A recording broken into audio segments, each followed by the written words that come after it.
Hi friends, இன்றைக்கி நம்ம ஒரு ஸ்வீட் ரெசிபி தான் பார்க்க போகிறோம். அதுவும் என்னோட சைல்டுஹுட் ஸ்நாக்ஸ் ரெசிபி தான் உங்கள் கூட இன்றைக்கி ஷேர் பண்ண போகிறேன்.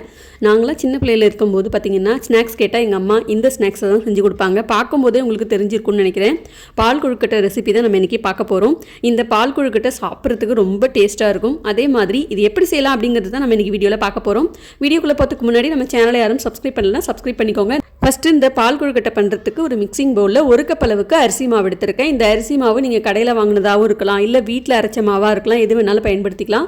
கொஞ்சமாக உப்பு சேர்த்துட்டு கொதிக்கிற தண்ணி ஊற்றி கொஞ்சம் கொஞ்சமாக கலந்துக்கோங்க. தண்ணி நல்லா கொதிக்கிற தண்ணியாக இருக்கணும், லேசான சூடில் கூட இருக்கக்கூடாது. நல்லா கொதிக்கிற தண்ணி ஊற்றி இந்த மாதிரி நல்லா கலந்துக்கோங்க. முதல்ல கரண்டி வச்சு நல்லா கலந்துக்கோங்க. அதுக்கப்புறம் இந்த மாதிரி நல்லா ஒன்று சேர வந்ததுக்கப்புறம் கையை வச்சு நல்லா பிசைஞ்சிக்கோங்க. கொஞ்சமாக நெய் அப்படி இல்லைன்னா எண்ணெய் சேர்த்து மாவை இந்த அளவுக்கு நல்லா ஒன்று சேர சப்பாத்தி மாவு பதத்துக்கு பிசைஞ்சிக்கோங்க. இப்போ நமக்கு கொழுக்கட்டை செய்யறதுக்கு மாவு ரெடி ஆயிடுச்சு. இப்போ கையில் கொஞ்சமாக நெய் அப்படி இல்லைன்னா எண்ணெய் தடவிட்டு பிசைஞ்சு வச்ச மாவை இந்த மாதிரி சின்ன சின்ன உருண்டையாக உருட்டிக்கலாம். உங்களுக்கு என்ன சைஸ் என்ன ஷேப்பில் வேணுமோ அந்த மாதிரி நீங்கள் உருட்டிக்கலாம். நான் இந்தந்த மாதிரி ஷேப்லலாம் நான் உங்களுக்கு செஞ்சு காமிச்சிருக்கேன் பாருங்கள். அதில் எப்படி வேணாலும் நீங்கள் உருட்டிக்கலாம். இப்போல்லாம் இந்த பால் கொழுக்கட்டை அப்படின்னாலே கடையில் விற்கிற அரிசி மாவை பயன்படுத்தி தான் செய்கிறோம். ஆனால் நாங்களாம் சின்ன பிள்ளையில் இருக்கும்போது பார்த்திங்கன்னா எங்கள் அம்மா இந்த பால் கொழுக்கட்டை செய்யணும் அப்படின்னு சொன்ன உடனே பச்சரிசி ஊற வச்சுருவாங்க.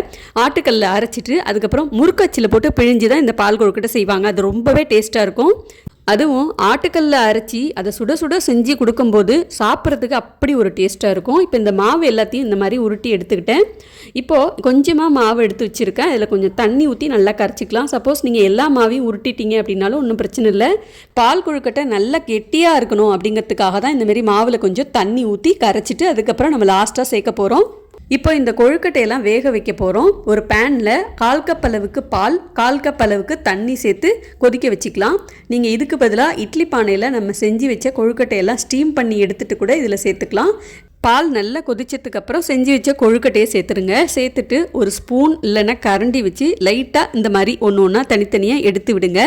1-2 உடஞ்சா கூட ஒன்றும் பிரச்சனை இல்லை. நல்லா வெந்ததுக்கப்புறம் அதுவே தானாக தனித்தனியாக ஒன்று ஒன்றா வந்துடும். இப்போ பார்த்தீங்கன்னா கொழுக்கட்டை எல்லாமே நல்லா வெந்துருச்சு. இந்த மாதிரி ஒன்று ஒன்றா தனித்தனியாக வெந்து வந்துடும். இப்போ கொஞ்சம் நல்லா சுண்டி வரட்டும், கொழுக்கட்டை இன்னும் நல்லா வேகட்டும். இப்போது நம்ம சேர்த்த பால் எல்லாம் நல்லா சுண்டி கொழுக்கட்டையும் நல்லா வெந்து வந்திருக்கு பாருங்கள். இப்போது நம்ம எந்த அளவுக்கு அரிசி மாவு எடுத்தோமோ அதே அளவுக்கு வெல்லம் சேர்த்துக்கணும். வெல்லம் நான் நயமான வெல்லம் தான் பயன்படுத்துகிறேன், அதனால் நான் நேரடியாகவே சேர்த்துக்கிறேன். நீங்கள் பயன்படுத்துகிற வெல்லத்தில் தூசு மண்ணுன்னு ஏதாவது இருந்துச்சுன்னா கொஞ்சமாக ஒரு 1/4 கிளாஸ் அளவுக்கு தண்ணி சேர்த்துட்டு நல்லா கரைச்சதுக்கப்புறம் வடிகட்டி இதில் சேர்த்துக்கோங்க. இப்போ வெல்லம் நல்லா கரையிட்டோம். இதில் கொஞ்சமாக வாசனைக்கு ஏலக்காய் தூளும் சேர்த்துட்டு நல்லா வெல்லம் கரையிற வரைக்கும் இந்த மாதிரி மிக்ஸ் பண்ணிக்கோங்க. இப்போது வெல்லம் நல்லா கரைஞ்சிருச்சு. அரிசி மாவை தண்ணி ஊற்றி நல்லா கரைச்சி வச்சுருந்தோம் இல்லையா, அதை இதில் சேர்த்துக்கலாம். இப்போ இந்த மாதிரி சேர்க்கும்போது பால் கொழுக்கட்டை நல்லா கெட்டியாக ஆரம்பிக்கும், அதுக்காக தான் சேர்க்குறோம். நல்லா கலந்து விட்டு கடைசியாக கொஞ்சம் நெய்யில் வறுத்த முந்திரி, திராட்சை அப்படி இல்லைன்னா தேங்காவை இந்த மாதிரி சின்ன சின்ன பீஸாக கட் பண்ணி சேர்த்துட்டு நெய்யில் நல்லா வறுத்துட்டு சேர்க்கும்போது ரொம்ப நல்ல சுவையாக இருக்கும். அதே மாதிரி நல்ல வாசனையாகவும் இருக்கும். அவ்வளோதான் ஃப்ரெண்ட்ஸ், சின்ன வயசில் நான் ரொம்ப விரும்பி சாப்பிட்ட ஸ்நாக்ஸ் பால் கொழுக்கட்டை சூப்பராக ரெடி ஆகிடுச்சு. அப்போல்லாம் எங்கள் அம்மா பார்த்திங்கன்னா இட்லி தோசைன்னு காலையில் நம்ம டிஃபன் சாப்பிடும்போதே இந்த பால் கொழுக்கட்டை செஞ்சு வச்சுருவாங்க. ஸோ நாங்கள் இதை தான் அதிகமாகவே விரும்பி சாப்பிடுவோம்.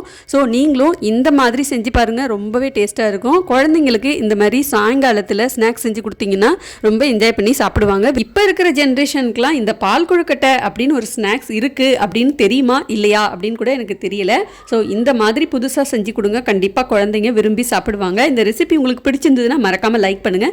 நம்ம சேனலில் நிறைய ரெசிபிஸ்லாம் அப்லோட் பண்ணியிருக்கேன், பிளேலிஸ்ட்லையும் கொடுத்துருக்கேன், மறக்காமல் செக் பண்ணி பாருங்கள். தொடர்ந்து நம்ம சேனலில் வர ரெசிபிஸ்லாம் பார்க்குறீங்க, உங்களுக்கு பிடிச்சிருந்ததுன்னா மறக்காமல் சேனலை சப்ஸ்கிரைப் பண்ணிவிட்டு பக்கத்தில் வர பெல் ஐகானையும் கிளிக் பண்ணிக்கோங்க.